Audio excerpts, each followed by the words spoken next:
My brother thought I was asleep when he whispered, "She's easy to manipulate, and her apartment's free." So I played along until I changed the locks. Hi Reddit. I'm 34F, and this whole mess started about 6 months ago. I've been sitting on it, not really sure how to even begin explaining. But the deeper I get into this family circus, the more I feel like I need to get it off my chest. So here goes. A little background first. My name's Mira. I live alone in a quiet part of the city in a modest but cozy apartment. It's rent controlled, which is rare and kind of a lifesaver in this economy, so I'm very protective of it. I've worked hard to build a peaceful life for myself after years of, let's just say, less than peaceful family dynamics. I'm the middle child, sandwiched between my older brother Lennox, 36, and younger sister Fiona, 28. My family has always been complicated. Lennox in particular has this way of turning everything into a subtle power play. He doesn't yell or throw tantrums. He's too polished for that, but he manipulates with a smile, and our parents have always eaten it up. Growing up, I was the quiet one. I didn't fight back much. I learned early that keeping my head down was the easiest way to survive family gatherings. Fiona rebelled loudly, and Lennox? He just made everything look easy while quietly stepping on the rest of us to get ahead. Fast forward to last October. I got a call from my mom out of the blue. We're not super close. She tends to only call when something's needed. This time was no different. Lennox is going through a rough patch, she said. He just needs a place to crash for a few weeks, just until he gets on his feet again. I was silent for a beat. Lennox? The same brother who once told me I'd never make it on my own? Who accidentally forgot to invite me to his wedding and then claimed it was a mix-up? The same Lennox who, 2 years ago, borrowed $600 from me and never brought it up again? But I've always had this weird guilt complex when it comes to family. So I said yes. The first couple of days were fine. He brought over a suitcase and a laptop bag, thanked me in that slick, overly rehearsed way of his, and made a big show of offering to buy groceries. I didn't hold my breath. By week 2, he had completely settled in. I mean, clothes in the bathroom, his shoes in the hallway, using my Netflix account like it was his. But the worst part? He started making these little comments. "This place has good light," he said once, sipping coffee like he owned the place. "Would be perfect for someone working remote full-time." I should have picked up on it sooner. Then, one night, it must have been around 2 a.m., I woke up to get water. My apartment's not big, so sound carries. As I passed the living room, I heard Lennox talking softly on the phone. I paused. "She doesn't ask questions," he was saying. "She's easy to manipulate. And yeah, the apartment's free. For now." I stood there, heart thudding. He thought I was asleep. My first instinct was to storm in and confront him, but something stopped me. A weird calm settled in. I turned around, went back to bed, and lay there staring at the ceiling. The next morning, I acted like nothing happened. I made coffee, asked about his plans for the day, even offered him the last slice of banana bread. I watched him carefully. He was completely relaxed, like a man who thought he had everything under control. That was the moment I knew I wasn't going to confront him. Not yet. I was going to wait. Watch. Let him think he was winning. And then I was going to turn the tables. That's when things started escalating. And I mean fast. One evening, I came home from work and noticed Lennox had rearranged my living room. My couch was on a different wall, my books stacked in odd places, like he'd been playing interior decorator all day. "Oh, I hope you don't mind," he said, chewing on a pen like he was solving world peace. "I just thought this layout felt more open."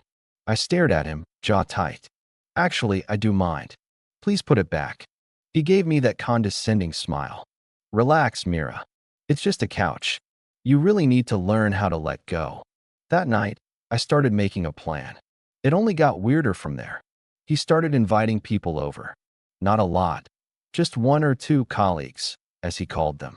He said they were helping him with some project, but they treated the place like it was his. One guy even asked me how long Lennox had been living there. I said he's not. He's just staying for a bit. The guy raised an eyebrow and said, "Could have fooled me." I started documenting everything. Texts, weird conversations.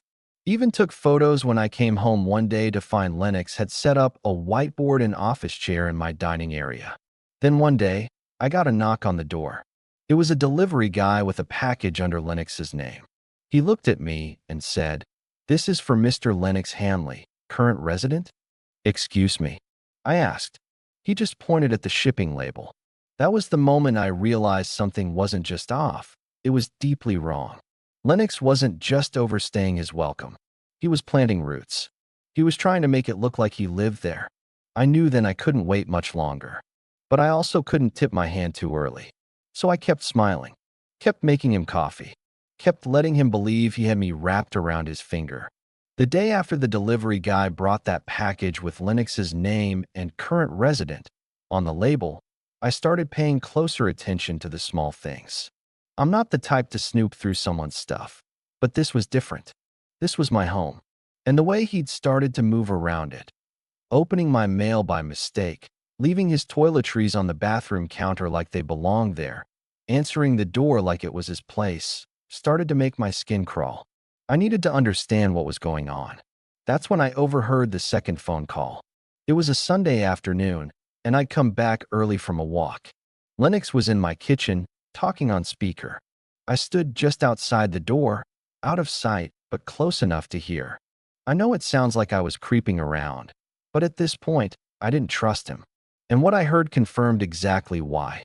"Yeah, it's a soft setup," Lennox was saying, his voice casual, like he was describing a business deal. "She doesn't have roommates, no boyfriend in the picture, no real boundaries. I give it maybe another month, then I'll talk to the landlord. Start building a case that I'm a long-term occupant.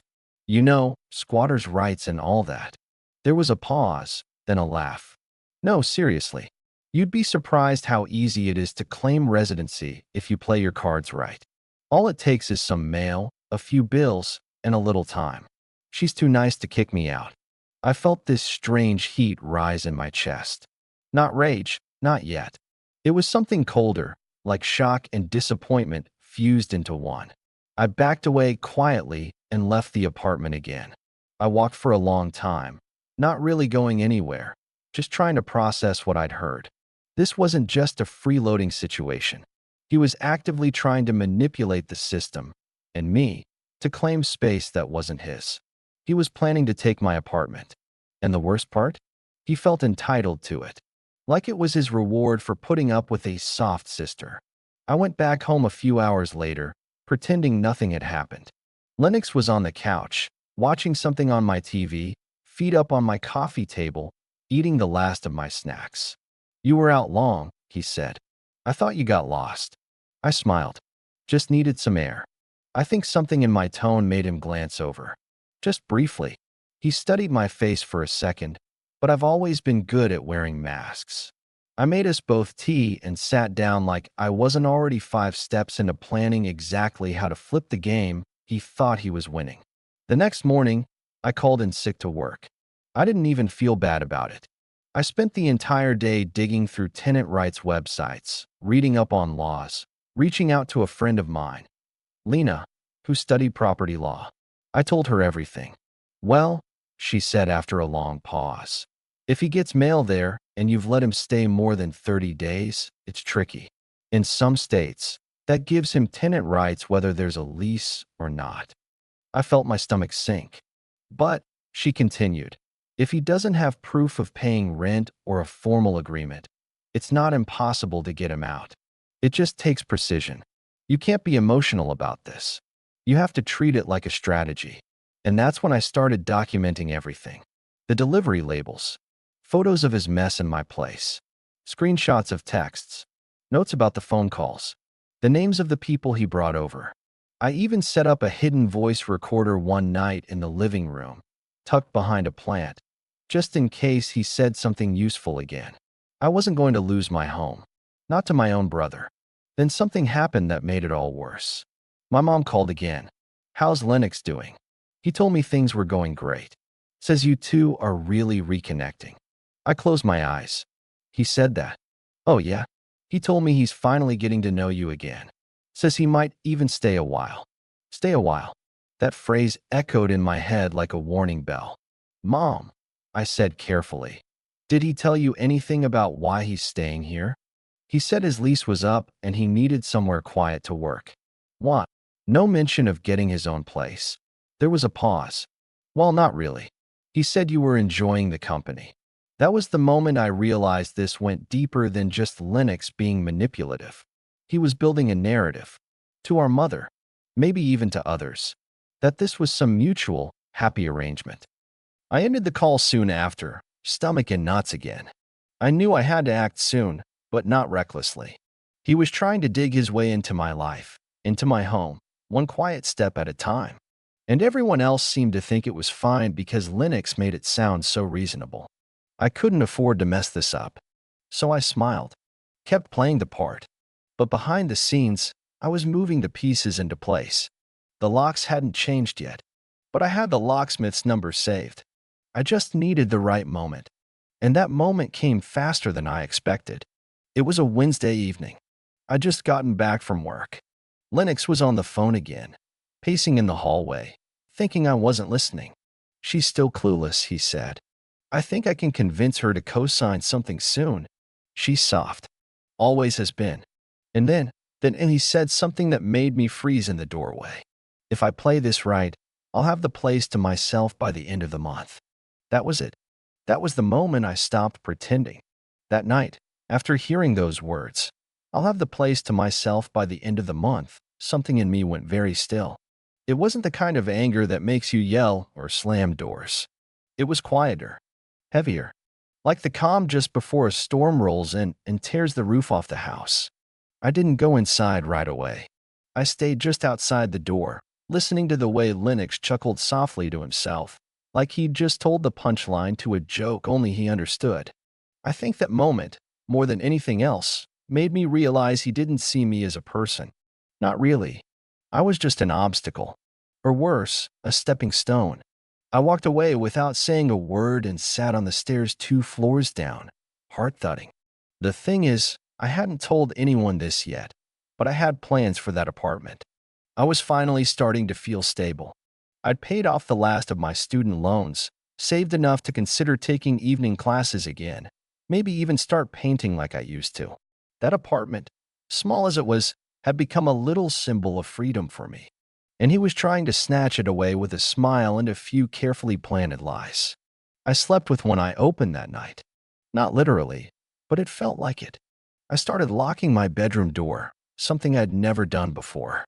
I began keeping important documents in my work bag and taking them with me during the day. The next morning, I didn't make him coffee, didn't ask about his plans. I just nodded at him and left for work like a ghost. When I got to the office, I sat in the break room, staring at my phone, and made the call. "Hi," I said when the locksmith picked up.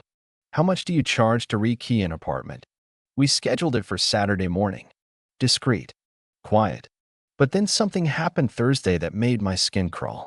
I came home early, around 4 p.m., and as I unlocked the door, I heard Lennox inside, speaking with someone.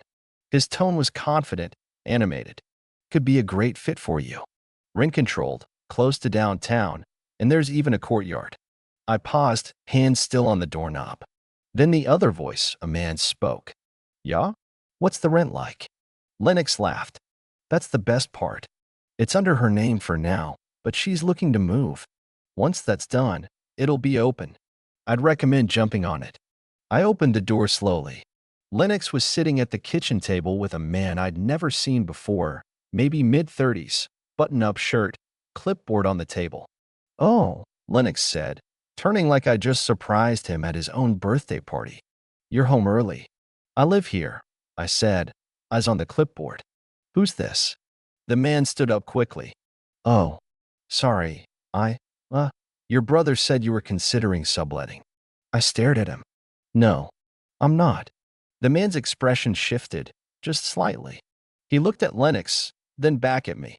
"Right. My mistake." He gathered his things fast and left, mumbling something about confusion. When the door shut behind him, the silence was thick.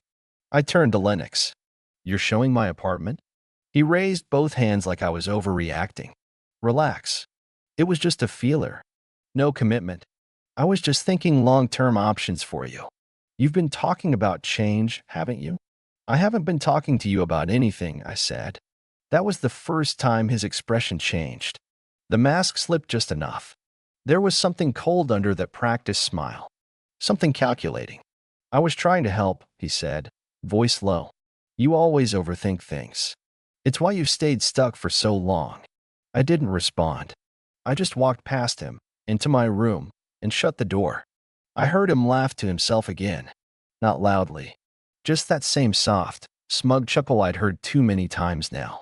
Friday, I took the day off. I used the time to speak with my building manager. I explained, calmly and politely, that there was someone staying with me temporarily who I no longer felt safe having in the apartment. I didn't go into every detail, just enough. She nodded slowly. If he's not on the lease, you have every right to ask him to leave. But if he refuses, we'll need to go through official channels. I understood. I just needed a little time. Then I called Lena again and asked her about tenant notices, how they work, what I needed to say, what counted as formal. She walked me through everything. And Saturday came. The locksmith showed up right on time, just after Lennox had left to grab coffee. I didn't waste a second. I had him rekey both the front and balcony doors. By the time Lennox returned, the keys in his pocket were useless. He rang the bell once, then twice, then knocked. Mira, he called through the door. Something's wrong with the lock. I stood on the other side, just breathing. Then I opened the door a crack and stepped into the hallway. His face was unreadable for a moment. Then he smiled. Hey, did you lock me out by mistake? No, I said. I didn't. He tilted his head. What's this? This, I said, handing him a letter, is a formal notice. You have 7 days to collect your things. After that, anything left will be considered abandoned property. The smile faltered. You're serious? I am. There was a pause. Then he did something I didn't expect. He laughed. This is ridiculous, he said, stepping closer. You're going to regret this. You really think you're in control here? I didn't respond. I didn't flinch.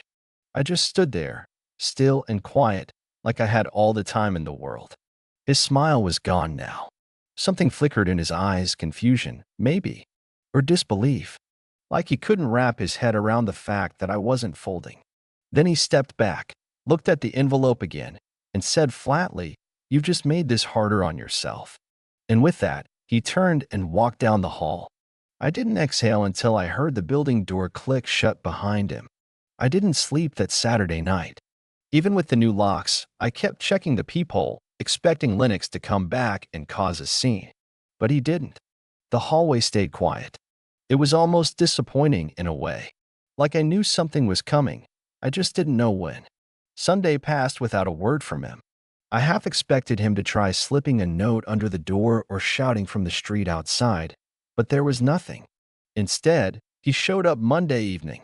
I was sitting at my desk by the window when I saw him striding across the courtyard with a tote bag over his shoulder and a smug little bounce in his step. I stood slowly, heart pounding, and watched him try the front door. Of course, the key didn't work. But this time, he didn't knock. He walked around the building to the side entrance, the one near the trash bins, and a minute later, I heard him trying the balcony. He thought I hadn't changed the lock. I stepped outside, onto the balcony, just as he was fiddling with it. Really? I said, voice calm but firm. He looked up like a kid caught red-handed. You don't need to be like this. You've had your notice. You're trespassing. He rolled his eyes. Oh, come on. You seriously think I'm going to fight you over this apartment? You already did. He stared at me for a long second, then scoffed and turned to leave. I waited until he was off the property before I went back inside and emailed the building manager with the exact time he tried entering. I included pictures from the balcony Kim I'd installed Saturday afternoon. I'd learned by now, don't argue, document. Over the next few days, he texted me a few times, not angry, not even apologetic, just manipulative, saying things like, hope you're feeling better now, and I'll come by to grab my things when you've cooled down. I didn't reply. Instead, I packed up everything he'd left. 2 duffel bags, a few books, a hoodie, his mail. I labeled it, set it in the locked lobby closet our building uses for contactless pickup, and left him a final message. Your things are in the lobby. You have 48 hours. After that, it's out of my hands. He came by the next evening. I watched through the peephole. He didn't knock, just grabbed the bags and left without looking up. And that was the last time I saw Lennox. He never tried to come back. Not a knock, not a message asking for a second chance, nothing. Part of me waited for it, maybe even braced for it. But it never came. And in that silence, I started breathing easier. For the first time in months, the tension in my shoulders began to lift, like I'd been holding my breath and finally remembered how to exhale. I spoke with the building manager again a few days after he left. We sat down and went over the lease in detail. She was kind, understanding, and even a little surprised at how calmly I handled everything. Together, we added a clause: no overnight guests for more than 5 consecutive days without prior written notice and approval. On the surface, it sounded like just a policy update. But to me, it was something bigger. Proof that I'd learned the cost of letting my guard down. Proof that I wouldn't do it again. Because when someone like Lennox sees an open door, they don't just walk through it. They wedge themselves in and make it impossible to close without a fight. I used to think being generous meant letting people stay as long as they needed. Now I know that generosity, without boundaries, turns into self-sacrifice. I started taking my space back one small project at a time. I repainted the living room with a warm, soft green that made the light feel calmer. Took down the old curtains he always complained about and replaced them with something I actually liked. I replaced the doorknobs, got new smart locks with individualized codes, and removed every trace of his presence, from the spare toothbrush in the bathroom to the mug he left behind in the cupboard. Then I rearranged the furniture, moved the couch to the opposite wall, put my art supplies by the window again. It changed the way the place felt, like it was breathing with me, not against me. Little by little, it stopped feeling like a space he had invaded and started feeling like home again. Lennox? I heard through a mutual friend that he's staying with someone he met through one of his networking gigs, crashing on a couch 2 cities over. Supposedly, he's between opportunities and laying low. Classic Lennox phrasing. And apparently, he tells people I overreacted, that I flipped out over nothing and kicked him out because I couldn't handle criticism. I guess it's easier for him to rewrite the story than to admit what really happened. That he got caught scheming. That the little sister he thought would always bend finally stood up. Fine by me. Let him have his version if it helps him sleep at night. I know the truth. And so do the people closest to me. The ones who watched me rebuild, who saw the difference in my face when the apartment was quiet and mine again. Who saw me start to smile more, sleep better, stop double-checking the door every night. Sometimes, I still think about the way he said it. She's easy to manipulate. He wasn't wrong, not back then. I was easy to manipulate.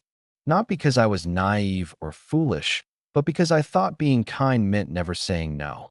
I thought peace was something you kept by staying silent and swallowing discomfort. That family meant always giving, even when it hurt. And for years, I lived like that, smoothing things over, offering space I didn't really have, trying to be the one who kept everyone together. But there's a difference between kindness and self-neglect. And there's a difference between family and people who only act like it when they want something. Now, I don't open my door for people like Lennox. I don't tiptoe around red flags or convince myself things will get better if I'm just a little more patient.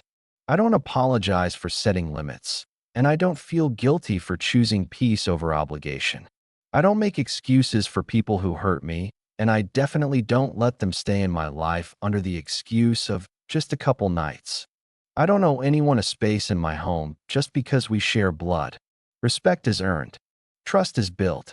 And safety, especially in your own home, is non-negotiable. So where am I now? I'm still here, in my little apartment. The walls have a new color. The energy is different, and so am I. The silence that used to feel tense now feels like freedom. I light a candle in the evenings and sit by the window with a cup of tea, just listening to the quiet.